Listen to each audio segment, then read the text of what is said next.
Hello, dear students and respected viewers. Myself Deepak Kumar Thakur, Guest Assistant Professor, Kamla Rai College, Gopalganj, affiliated with Jayaprakash university Chhapra. प्रिय विद्यार्थियों, आज हम लोग BA part 2 history honours के लिए जो महत्वपूर्ण प्रकरण दिल्ली सल्तनत से संबंधित चर्चा कर रहे हैं उसी को आगे बढ़ाएंगे। और आज के लेक्चर में हम लोग सुल्ताना रजिया से संबंधित चर्चा को करेंगे। और हम देखते हैं कि सुल्तान इल्तुतमिश ने रजिया को सुल्तान बनाने का निर्णय लिया था। हालांकि उसके पहले रुकनुद्दीन को सरदारों ने शासक बनाया, लेकिन इसकी मृत्यु के पश्चात हम देखते हैं कि सुल्ताना रजिया सुल्तान बनी। और सुल्ताना रजिया जब सुल्तान बनी तो उससे बहुत सारी परंपराओं का इजाद हुआ और बहुत सारी कुछ रूढ़िवादी मान्यताएं जो इस्लाम में थीं वह नष्ट हुई। इसको प्रोफेसर खलीक अहमद निजामी के अनुसार रजिया ने सुल्ताना या सुल्तान बनने से कुछ प्रमुख बातें स्पष्ट हुई। प्रथम कि दिल्ली के नागरिकों ने दिल्ली सल्तनत के इतिहास में प्रथम बार सुल्तान को बनाने में भाग लिया। दूसरा कि रजिया को दिल्ली में रहते हुए कोई भय नहीं था और उसे दिल्ली में रहते हुए षड्यंत्र द्वारा सिंहासन से नहीं हटाया जा सकता था, क्योंकि दिल्ली की जनता के इच्छा से सहयोग से वह बनी थी। तीसरी बात अगर कहें तो रजिया दिल्ली के नागरिकों से वादा किया था कि अगर वह अयोग्य हो तो उसे हटा दिया जाए। इस प्रकार उसके सिंहासन पर बैठना सुल्ताना या सुल्तान और प्रजा के बीच एक समझौता था। फिर तीसरी बात अगर देखें कि सिंहासन पर बैठने से इल्तुतमिश की इच्छा जो उसको उत्तराधिकार बनाने की थी वो पूर्ति हो गई उसकी इच्छा की। और उसके सिंहासन पर बैठने से धार्मिक वर्ग की राजनीति में असहायता प्रकट हुई, क्योंकि इस्लाम की परंपरा के अनुसार एक स्त्री का सिंहासन पर बैठना वर्जित था। फिर तुर्कों की बौद्धिक उदारता प्रमाणित हुई, क्योंकि उन्होंने एक स्त्री को शासक स्वीकार किया। एक कुछ प्रमुख बातें जो खलीक अहमद निजामी ने उठाया था।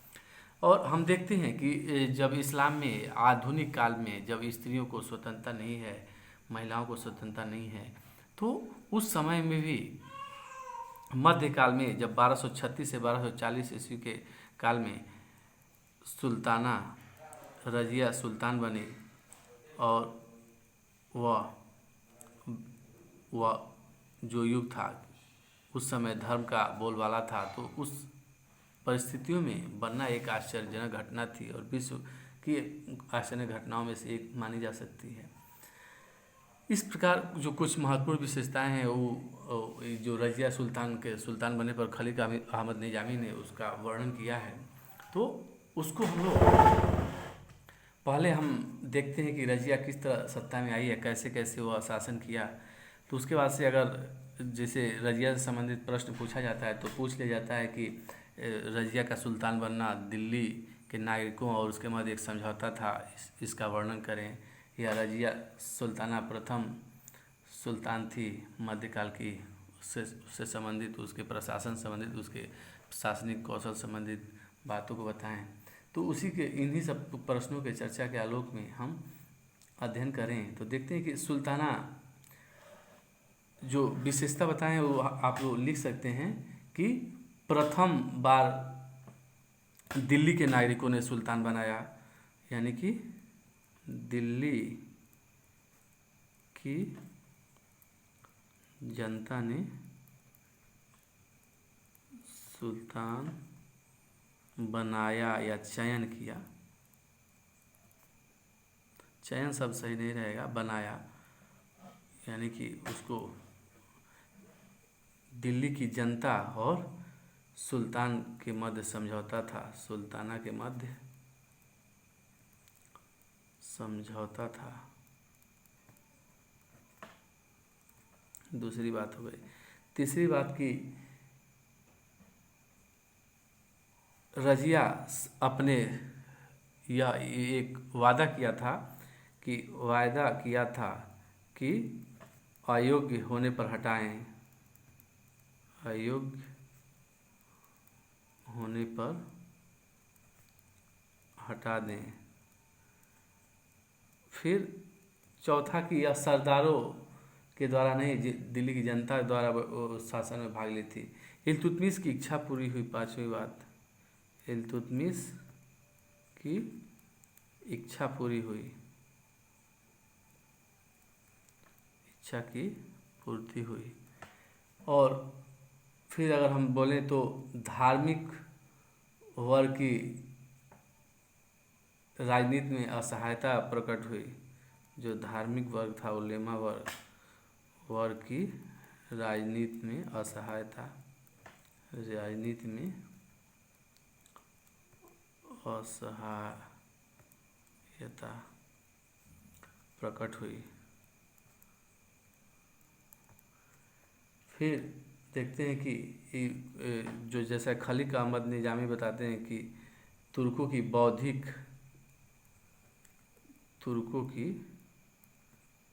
बौद्धिक उदारता का प्रमाण मिला। इस प्रकार हम इसकी विशेषताओं को देख लेंगे। अब हम रजिया के संबंध में चर्चा करें तो देखते हैं कि सुल्ताना रजिया योगी पिता की योगी पुत्री थी। वह मध्य युग की अद्वितीय स्त्री थी। व्यक्तिगत दृष्टि से उसने भारत में पहली बार स्त्री के संबंध में इस्लाम की परंपराओं का उल्लंघन किया और राजनीतिक दृष्टि से उसने राज्य की शक्ति को सरदारों अथवा सूबेदारों में विभाजित करने के स्थान पर सुल्तान के हाथों में केंद्रित करने पर बल दिया। और इस प्रकार इल्तुतमिश के संपूर्ण प्रभुत्व संपन्न राजतंत्र के सिद्धांत का समर्थन किया, जो उस समय की परिस्थिति में तुर्की राज्य के हित में था।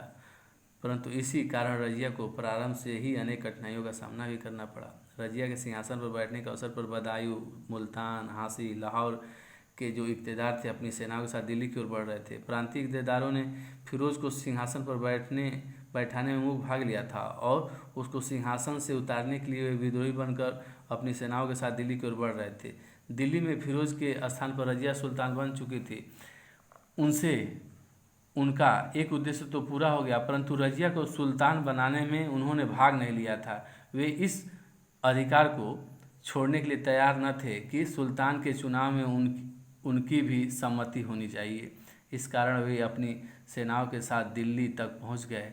वजीर निजामुद्दीन जो निजामुल मुल्क जुनैदी, उस समय वजीर निजामुल मुल्क जुनैदी पहले ही फिरोज का साथ छोड़कर उनसे जा मिला था और क्योंकि रजिया के चुनाव में उसका भी कोई योगदान न था, अतः वह भी रजिया को सुल्तान मानने के लिए तैयार नहीं हुआ। रजिया प्रांतीय इक़्तिदारों को सुल्तान चुनने का अधिकार देने को तैयार न थी। इस कारण उसने इन आक्रमणकारी इक़्तिदारों से युद्ध करने का निश्चय किया और अपनी सेना के साथ दिल्ली से बाहर निकली। छुटपुट युद्ध से कोई परिणाम नहीं निकला। उसके पश्चात रजिया ने चालाकी से काम लिया और उसने बदायूं के इक़्तिदार मलिक इज्जाउद्दीन मुहम्मद सलारी और मुल्तान के इक़्तिदार मलिक इज्जाउद्दीन कबीर खां अय्याज को गुप्त रूप से अपनी तरफ मिला लिया और उन्होंने कबीर जो वजीर था निजामुल मुल्क जुनैदी एवं अन्य सरदारों को कैद करने का वायदा किया था, इसकी सूचना अन्य सरदारों को हो गई अथवा रजिया ने जानबूझकर स्वयं यह सूचना उनके पास पहुंचा दी। इससे विद्रोही सरदारों का मनोबल समाप्त हो गया और वे भाग खड़े हुए। उनका पीछा किया गया। हांसी का सूबेदार मलिक सैफुद्दीन कुची और उसका बड़ा भाई फखरुद्दीन पकड़े गए तथा कारागार में डाल दिए गए। लाहौर का सूबेदार मलिक अलाउद्दीन जानी मारा गया और उसका सिर काटकर मुल्तान के जो सुल्तान के सम्मुख प्रस्तुत किया गया। वजीर जुनैदी सिरमौर की पहाड़ियों में भाग गया और वहीं उसकी मृत्यु हो गई। इन विद्रोही सरदारों का दमन रजिया की कूटनीति की शक्ति दिखाती है और उसकी कूटनीतिक शक्ति की यह बहुत बड़ी विजय भी मानी जाती है। इस विजय के पश्चात ही वह वास्तविक सुल्ताना होने का दावा भी कर सकती थी। विद्रोही इक़्तिदारों को परास्त करने के पश्चात रजिया ने अपने शासन को कौशल एवं शक्ति से दृढ़ किया और इसमें वह सफल भी हुई। उसका प्रमुख लक्ष्य शासन में तुर्की गुलाम सरदारों के प्रभाव को समाप्त करके उन्हें सिंहासन के अधीन बनाना था। उसने अपने विश्वासपात सरदारों को विभिन्न पदों पर नियुक्त किया। विभिन्न पदों और सूबों में उसने नवीन अधिकारियों की नियुक्ति की। ख्वाजा मुहाजबुद्दीन को वजीर बनाया। मलिक सैफुद्दीन ऐबक बहतू को सेना का प्रधान और उसकी मृत्यु के पश्चात मलिक कुतुबुद्दीन हसन गोरी को नायब लश्कर तथा मलिक इज़ुद्दीन कबीर ख़याज को लाहौर का इख्तियार बना दिया। दो अन्य नियुक्तियां भी महत्वपूर्ण थीं। मलिक कबीर इख्तियारुद्दीन एतगीन को अमीर हाजिब का पद दिया गया और इख्तियारुद्दीन अल-तुनिया को भटिंडा का इख्तियार बनाया। ये दो अधिकारी रजिया के कृपा पात्र थे और उसी की कृपा से इन श्रेष्ठ पदों तक पहुँचे थे। परंतु बाद में रजिया के पतन में हम देखते हैं कि इन्हीं दोनों का भाग था। ये दोनों इख्तियारुद्दीन अल-तुनिया और मलिक कबीर इख्तियारुद्दीन एतगीन, जिसको अमीर हाजिब का पद दिया गया था। तो इन दोनों के कारण भी हम देखते हैं कि बाद में उसके पराजय भी, उसका पतन भी हुआ। एक अबिसिनियन मलिक जमालुद्दीन याकूत को रजिया ने अमीर याकूर अस्वसाला का प्रधान होता है। जमालुद्दीन याकूत को अमीर याकूर का पद दिया। जमालुद्दीन याकूत रजिया का कृपापात्र था। वह रजिया के घोड़े पर बैठने के अवसर पर उसे अपने हाथों का सहारा दिया करता था। इस कारण कुछ इतिहासकारों ने रजिया पर याकूत के साथ उसके प्रेम प्रसन्न होने का भी आरोप लगाया, परंतु अधिकांश इतिहासकार इस आरोप को झूठा मानते हैं। रजिया ने अपने सरदारों को बड़े कौशल से अपने अधीन किया और बिहार के विद्रोही सरदार तुगुल खां ने भी रजिया के आधिपत्य को स्वीकार कर लिया, जिससे रजिया का आधिपत्य उच्च से लेकर लखनौती तक स्वीकार कर लिया गया। परंतु रजिया को रणथंभौर और ग्वालियर को जीतने में सफलता न मिली, जो इस बात का प्रमाण है कि इल्तुतमिश की मृत्यु के पश्चात हिंदू शासक पुनः शक्तिशाली हो गए थे। और रजिया केवल इससे संतुष्ट न थी। सुल्तान की शक्ति और सम्मान में वृद्धि करने के लिए उसने अपने व्यवहार में परिवर्तन किया। उसने पर्दा त्याग दिया, मर्दाने कपड़े पहनकर दरबार में जाना शुरू किया, शिकार और घुड़सवारी करना आरंभ किया, अपनी जनता के समूह खुले मुंह जाने लगी। रजिया के व्यवहार के प्रतिक्रियावादी उसके जो व्यवहार से जो प्रतिक्रियावादी मुसलमान वर्ग या रूढ़िवादी मुसलमान वर्ग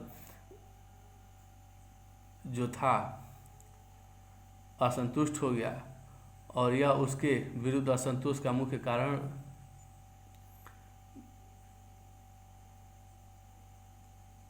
भी रहा।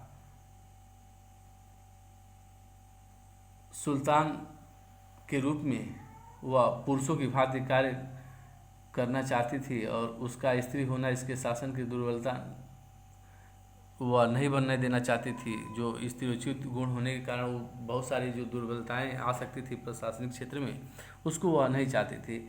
लेकिन हम देखते हैं कि उसका, जैसा कि बहुत सारे इतिहासकारों ने कहा है कि उसका स्त्री होना उसके प्रशासनिक कार्यों या उत्तरदायित्वों में तो कहीं कमी नहीं लाया, लेकिन जो तत्कालीन अमीर वर्ग में असंतुष्टि था या जो सरदारों का जो गुट था, उनके षड्यंत्रों के कारण रजिया को बहुत सारे मुश्किलों का सामना करना पड़ा। 1238 ईस्वी में गजनी और बामियान के ख्वारिज़म शाह के सूबेदार मलिक हसन कारलू ने मंगोलों के विरुद्ध रजिया से सहायता मांगी।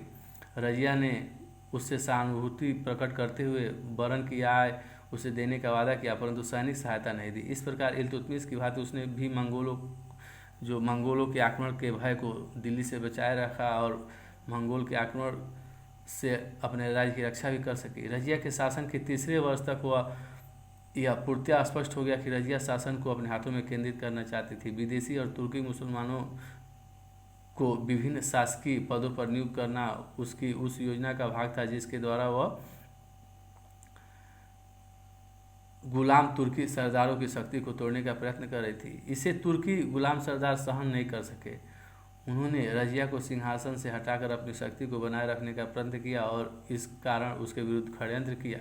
इस षड्यंत्र में दिल्ली और सूबों के वे सरदार जो प्रभावशाली 40 सरदारों के गुट के सदस्य थे सम्मिलित थे, जैसे अमीर हाजिब इख्तियारुद्दीन एतगीन, लाहौर के सूबेदार कबीर खां अयाज, भटिंडा के सूबेदार इख्तियारुद्दीन अल्तुनिया ने इस षड्यंत्र का नेतृत्व किया। परंतु दिल्ली में रजिया पूर्ण सुरक्षित थी। दिल्ली के नागरिक उसके प्रति वफादार थे और वह पूर्ण सचेत थी, जिसके कारण महल में कोई षड्यंत्र सफल नहीं हो सका और दिल्ली पर आक्रमण कर उससे जीतने का प्रयत्न पहले की बात असफल हो सकता था। इस कारण रजिया को उसकी राजधानी से दूर ले जाकर ही समाप्त किया जा सकता था। इस आशय से ही 1240 ईस्वी में लाहौर के जो इख्तियार कबीर खां ने विद्रोह किया। रजिया तुरंत अपनी सेना लेकर उस पर आक्रमण के लिए निकल पड़ी। यह आक्रमण इतनी शीघ्रता से हुआ कि अन्य षड्यंत्रकारी सरदार कबीर खां की सहायता के लिए पहुंच ही नहीं पाए। अकेला कबीर खां रजिया से युद्ध में परास्त हो गया और भाग खड़ा हुआ। रजिया ने उसका पीछा किया। चिनाब नदी के उस पार मंगोलों का आतंक था, इस कारण रजिया वहां तक पीछा किए जाने पर कबीर खां ने आत्मसमर्पण कर दिया। रजिया ने उससे लाहौर की सूबेदारी छीन ली और उसके स्थान पर उसे मुल्तान का सूबा प्रदान कर दिया। परंतु रजिया को राजधानी में वापस आए कठिन से कठिन 10 दिन ही हुए थे, तभी भटिंडा के सुल्तान अल्तुनिया ने विद्रोह कर दिया और उसके विद्रोह का समाचार मिला। अल्तुनिया रजिया के अमीर हाजी बेतगीन का घनिष्ठ मित्र था और वह बहुत सावधानी से कार्य कर रहा था। रमजान के गर्मी के दिनों की परवाह न करके रजिया तुरंत ही विद्रोह को दबाने के लिए चल दी। जिस समय रजिया भटिंडा किले के सामने अपनी सेना को लेकर खड़ी हुई थी, तभी उसके तुर्की सरदारों ने धोखा दिया। उन्होंने जमालुद्दीन याकूत का वध कर दिया और रजिया के विरुद्ध विद्रोह करके उसे पकड़कर भटिंडा किले में कैद कर दिया।